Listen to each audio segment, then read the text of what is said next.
What's up, homie? Not much, man. Oh, yeah. Happy Saturday. Happy Saturday. It's our, call it our pre-Thanksgiving show. Pre-Thanksgiving, yeah. It's a good way to look at it.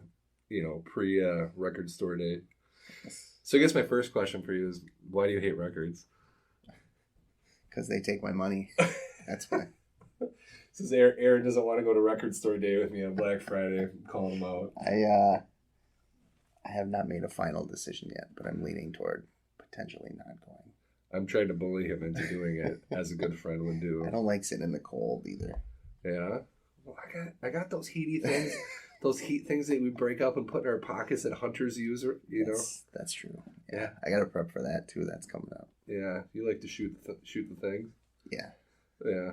And feed the family. Yeah. He's got a giant boar that he killed in, Canada? Michigan, actually. Michigan, just in the other room here. Yeah. Yes. I was always concerned when I come down the stairs. I'm like, is that a real boar coming at me? If only. That'd be awesome. Aaron's house is wild. No, that's the dog upstairs. Yeah. Bailey is a little wild. She's a little crazy. Yeah. But we love her. Yeah, she's a sweet dog. She's energy. Oh, God, yeah. 4 days. So how you doing? You surviving COVID? Yeah, we're surviving. We're making it work. Yeah, I mean, I know a lot of people struggle with mental health stuff, because of COVID and stuff. So, but we've got music. We got music. I'm doing better. My life's so much less stressed. I'm sleeping better. Yeah, having that normal schedule. Yeah, that's huge. Stole one of my coworkers from the emergency room and got him to come work there with me. I'll leave his name off the books. That's awesome. Yeah. And he keeps texting me. He's like, "Man, I haven't felt this good in years." Mm-hmm. Yeah, living that good life. The adrenaline rush is only good for so long. Yeah, but he's my age, so he's over that. He's over it. Yep. Yeah. I suppose we should probably do this podcast. Yeah, I guess we can get started. I don't need to fall at your feet just 'cause you cut me to the bone. And I won't miss the way that you kiss me. We were never carved in stone.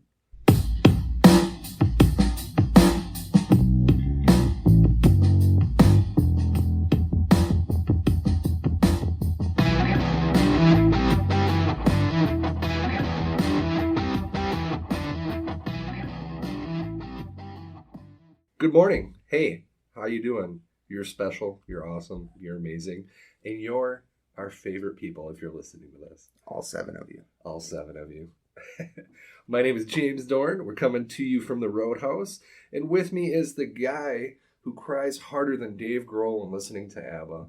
The man who looks better in a pink cowboy hat than Little Nas X, Aaron Brody. Why you gotta out me like that? Hey, I don't judge your fashion. I don't either, apparently. Yeah, so it's going to be a fun episode. We're going to be reviewing the records that our significant others bought us. We're going to be doing a little bit of news.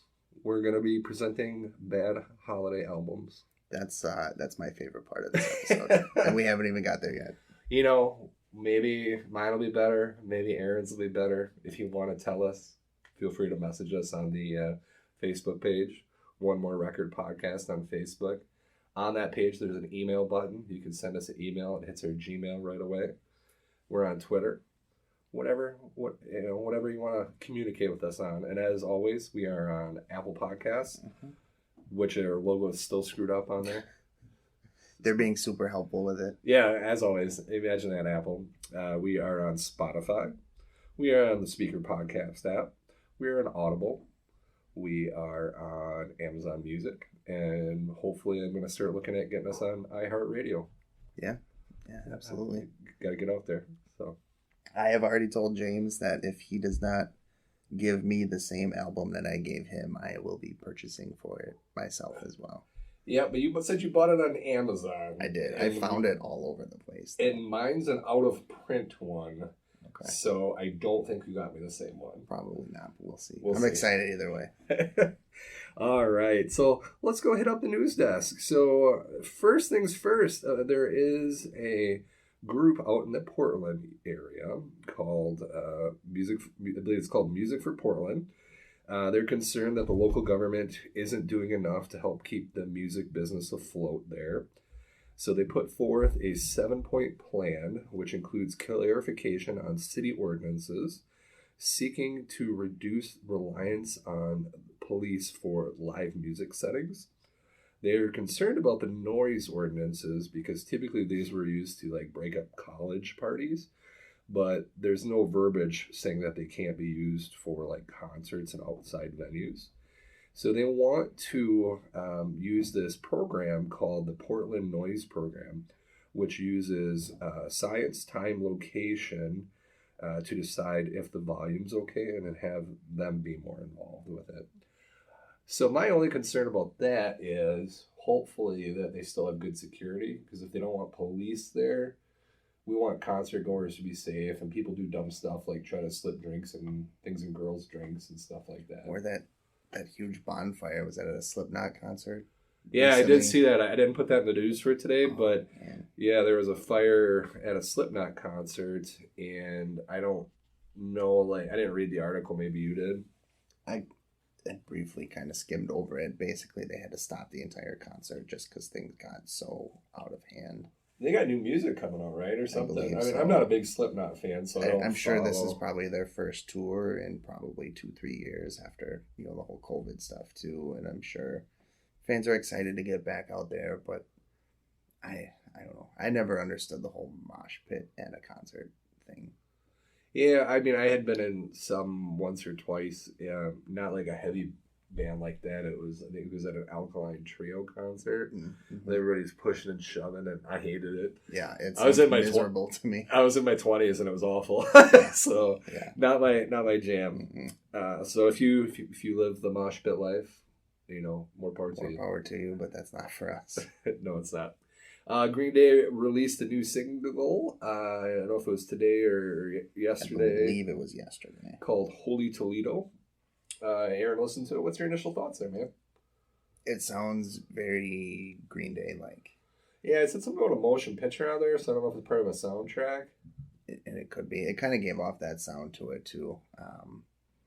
I haven't listened to a whole lot of Green Day since American Idiot. I like to stick with their classic stuff. But I bought their last album because Butch Walker was the producer on it, and they definitely added a new vibe to the music. So I appreciated that aspect of it. But this, to me, sounds like the Green Day that we had been hearing prior to that album. Yeah, for sure. Which is my kind of Green Day. Yeah. I mean, it doesn't get me super excited, but I also don't hate it. Right. So, yeah. We one of my favorite bands, Kiss, and I was actually gonna see them in tour for the 4th time 2 years ago, and it keeps getting rescheduled. So next year would sounds about right. Next year would be the 3rd reschedule with Gene Simmons having gotten COVID. I think we're just gonna refund the tickets and not go, especially after this news. 3 Kiss crew members anonymously reported to Rolling Stone about lax protocols following the death of a 20-year guitar tech veteran by the name of Francis Stuber. The 53-year-old died October 17th in his hotel room, 2,300 miles away from home. He was in quarantine for 2 days after his diagnosis. He died in the city of Detroit, and the crew members reported that they weren't being tested on days of concerts, and others have gotten sick. They blamed the death of Stuber on the tour. What do you think about that as a concert goer? I think it's one of those things that we all have to navigate right now is, do we go to some of these events knowing it may not be the safest thing in the time of COVID? I mean, so either way, I think it's unfortunate, and I was really put off when I heard that. Mm-hmm. Now, I'm not the most judgy. I'm not on the internet about COVID all the time. I mean, we're nurses, so we're obviously in that world often. But when I hear that a major rock band, not a, we've been around a year or two, I'm talking about decades, huge following, many double platinum albums, I hear that they're doing a tour going to major cities where people are packed in like sardines and they're not testing the crew on the day of the concert. Yeah. And then also, the two main guys from the band had gotten COVID not that long ago. Right. That tells me that they're not being safe, and I would not feel safe about going to their concerts. And I'm sure most of their fans probably don't necessarily care. But I'd like to know if I'm going somewhere that I'm trying to be as safe as I can. You and I both are vaccinated, so we're protected, whatever you think about that aside. I'm still fairly careful when I go to these different events. I would be more inclined to go to a concert where we're in this phase where there are so many people that are fighting getting vaccinated. I would be more inclined to go to a large-scale concert where they're requiring proof of vaccination. Right. Not because I'm worried about my safety, but I'm worried about transmitting it to someone who is, like, if I get it on me and then I go to a gas station afterwards and there's a immunocompromised person there, I don't want to give it to them. Right. And that's responsibility. Melissa and I are going to see Wicked tomorrow at the theater here in Appleton. And as far as I know, they're requiring, I don't know if it's vaccination or masks, but they're doing some combination of the thing. And events like that make me feel safer as a fan. Well, and it's not even about all the fans either. It's about the band, the crew, the people who work at all these venues. There's a lot of things to keep in mind here. Right. And having been an emergency room nurse and paramedic, I can tell you, here in our area, their emergency rooms are just packed to the point where it's nearly unbearable. They can't put people upstairs because the floors are full. People are working massive amounts of overtime. And I don't want to contribute to that. Right. I don't want to make that worse. And then, then I got people like you, and we don't need to go into depth on it, but you have medical things that you need to be careful for because of it. Yeah. And I don't want someone like you to get sick either. Right. And, I try to limit, I'm a nurse, so we see people in the clinic all the time. I can't limit exposure to those people, but I limit, going out to the store too much. And, if I can, I shop online and do all that stuff because life still goes on. We still have a lot of people resisting it. Right. But you still have to be careful and protect yourself and those around you. Right.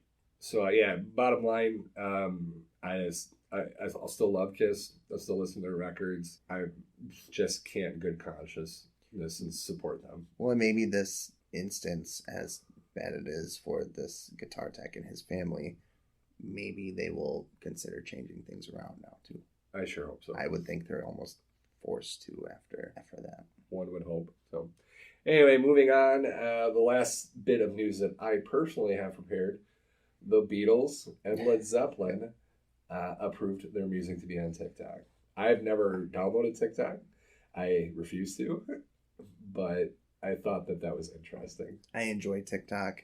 I guess I didn't even realize that their music wasn't allowed on the app until you shared this with me. Well, when Rock Band came out, the Beatles were a holdout about it. And I remember that. I don't think Zeppelin ever, I don't know if they ever approved being on Rock Band. I think the Beatles ended up getting their own Rock Band game at one point. They did. I was still working at GameStop back in the day when that was out. And then I got to go see the Beatles live in Vegas because of it. That would be cool. Yeah. That'd be really cool. I was there by myself, and it was one of the coolest things I had ever seen.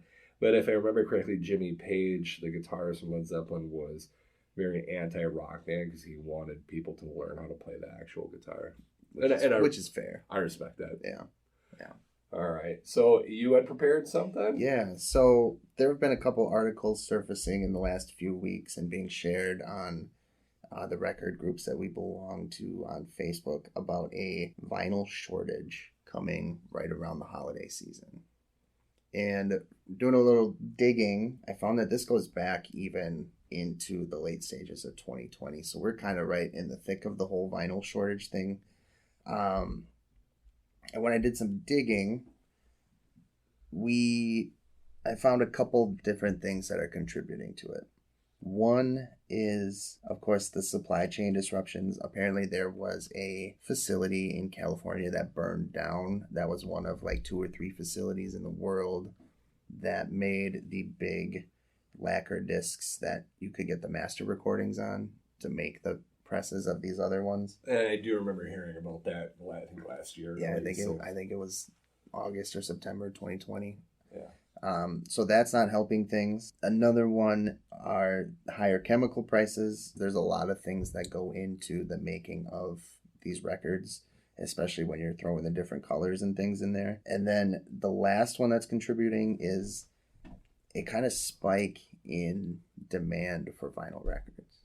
Yeah, we're up several 100%. Yeah, and the RIAA said in 2020 there was a 23% increase in revenue for vinyl sales, and that has only gone higher in the first half of 2021 and going into the second half of it as well.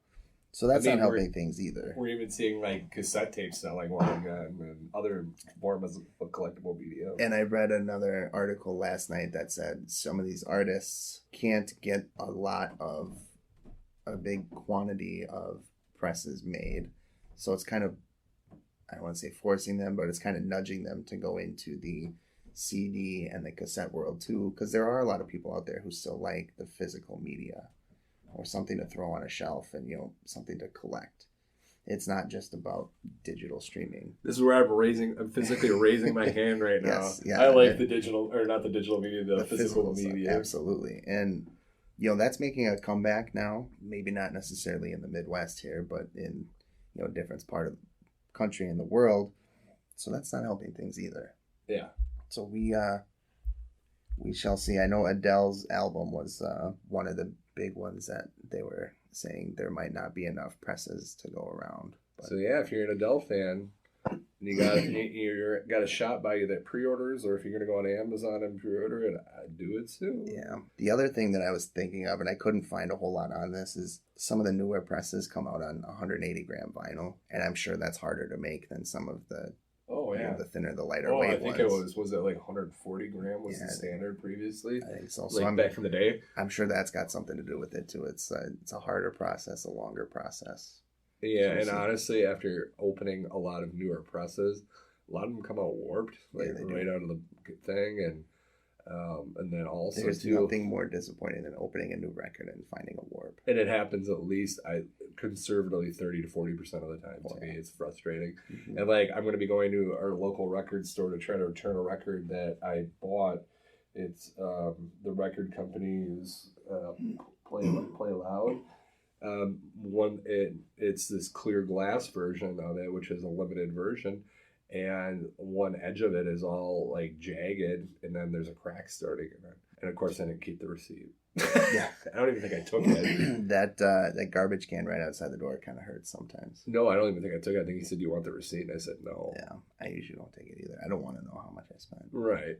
So hopefully, I don't want a refund. I'm not optimistic I'll get this version again. I'll probably end up with a black copy, which is fine. Right. It's about the music, not the color, but. Yeah. But it'll be all right. So one last thing that with the shortage, it just kind of reinforces to shop the used market for a lot of these. Yeah. Be selective with grades and stuff like that, but a lot of these are still available through different collectors who are willing to trade or sell you different things. So I also learned about something interesting too. So a while back when I bought an Alice Cooper record, it might have even been the one that you got me. It was talking about virgin vinyl on it. Mm-hmm. And I only recently realized what that meant. What that means is it is vinyl that was never used for anything else. It's not like, it's not recycled vinyl. And where that plays into effect is that over time, recycled vinyl will actually break down quicker. Yeah. So, and I found that interesting. And that goes for, too, if you ever buy vinyl siding, vinyl windows. Right. If you want virgin vinyl for that. Yeah, definitely. So all right. So you want to move on to the reviews? Yeah, absolutely. You want to go first? Yeah, I can go first. Let's hear about your beautiful musical that you got. So my fiance is huge into Broadway, into different shows. So she got me the soundtrack for Dear Evan Hansen. It's written by the same guys who wrote The Greatest Showman, and I'm a big fan of The Greatest Showman, as is she. So she thought, this might be a good intro for me. I knew nothing about the show, so I did a little look into that. So it's essentially about a high school boy who needs to write a letter to himself for an assignment in one of his classes. He doesn't really think very highly of himself, so he writes it, and the parents of another boy who committed suicide find it, and they think their son wrote it to him. So this kind of starts this spiral effect of him trying to act like he knew this boy, and then at the end being found out, and then eventually it's a redemption where he, apologizes and people come to terms with, we didn't know him, but that's okay. We're past that part. That's actually a really interesting concept for a story and very deep. Yeah. I was like, wow. I was not expecting that. I knew it had a lot of like the mental health piece in it, but I didn't know it was quite that deep. So right off the bat, you get a much different tone than The Greatest Showman, which they're two completely different spectrum. I've even shows. seen The Greatest Showman. The Hugh Jackman movie. It was wonderful. Right. Yeah. It's one of my favorites. That's for sure. I want to hear Hugh sing more. Gotta look up Les Mis. He sings for 3 hours. I've seen the Liam Neeson movie back in the day. Gosh, I can't stand it. So this soundtrack kind of reminds me of that T-Rex album that you got me. Oh. The music is very light and upbeat, but the lyrics tend to be very dark and heavy. So it's very kind of similar to that. The first song is basically asking, does anybody have a map for life? Because I don't know where I'm going, what I'm doing. I can't figure this out. Same. Yeah. Yeah, right? The second song is another sad one as well. He's kind of waving through a window, asking if anyone can see him or if anybody's waving back. It kind of goes without saying, but this guy definitely feels very alone at this point. And the lyrics stand out when he starts singing about if he fell in the forest, would he make a sound? Oh.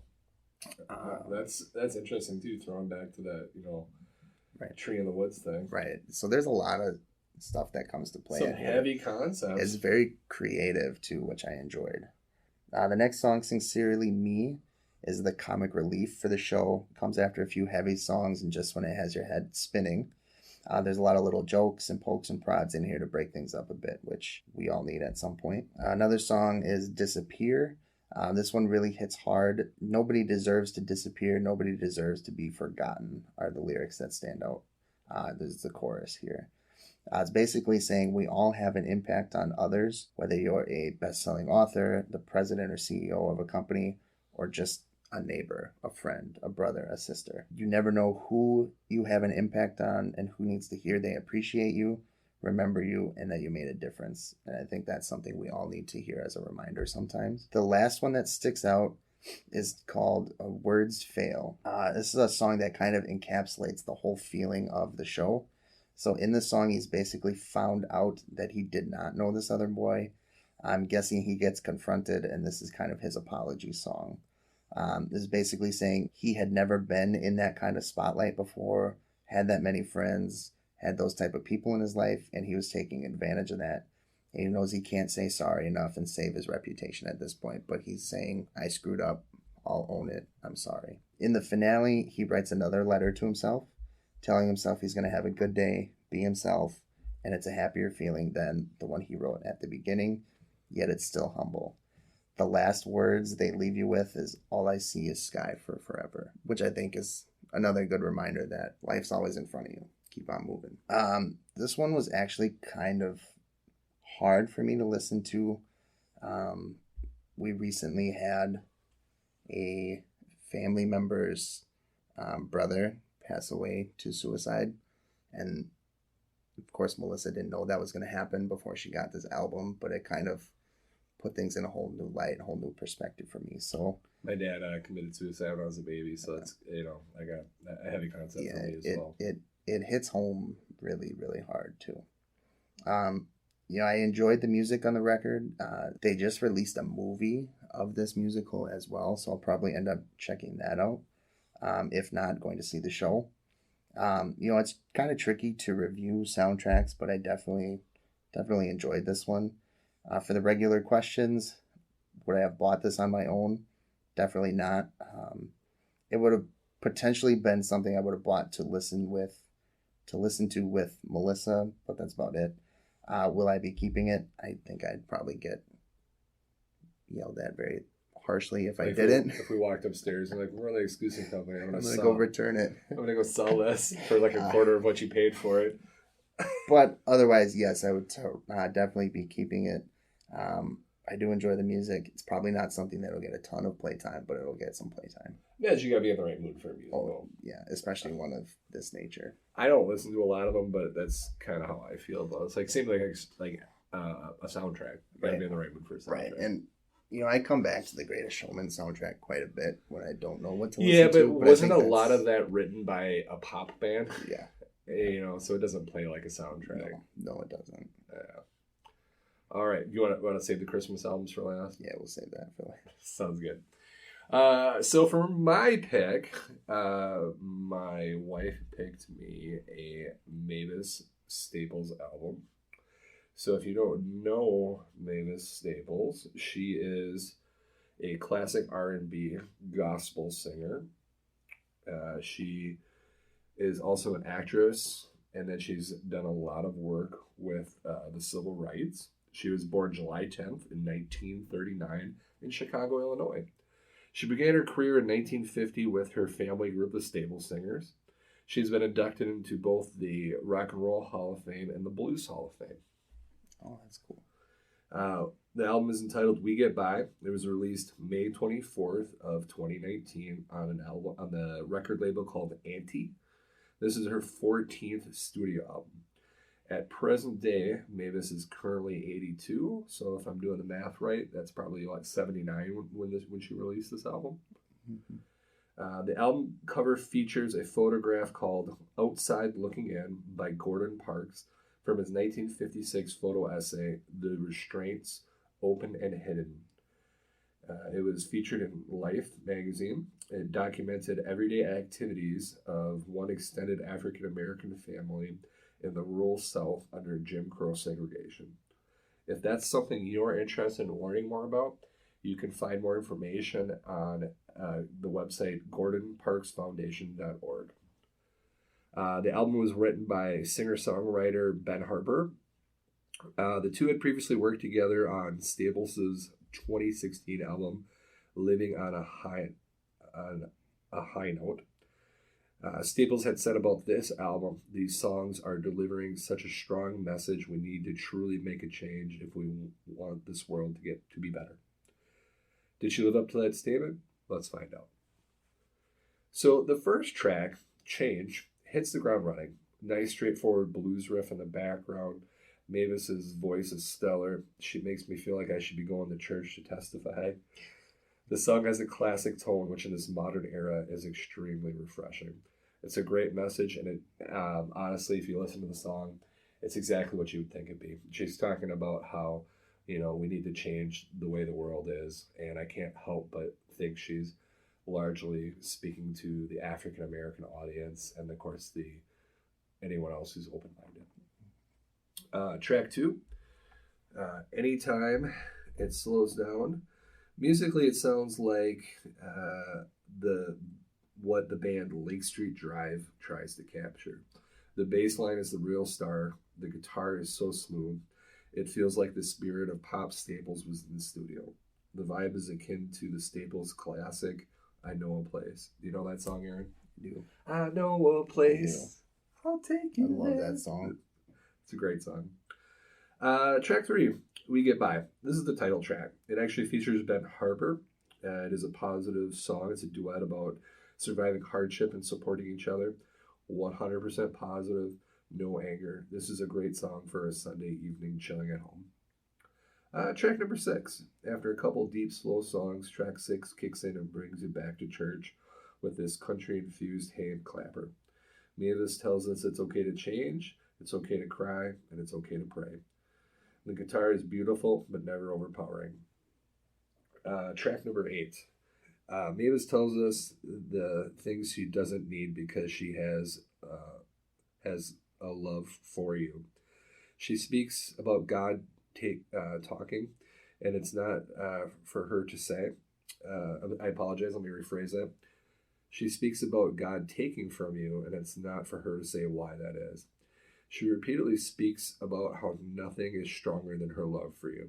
This is definitely a very Christian song, but not in a way that I feel like she's pushing it on you. She's talking about her faith.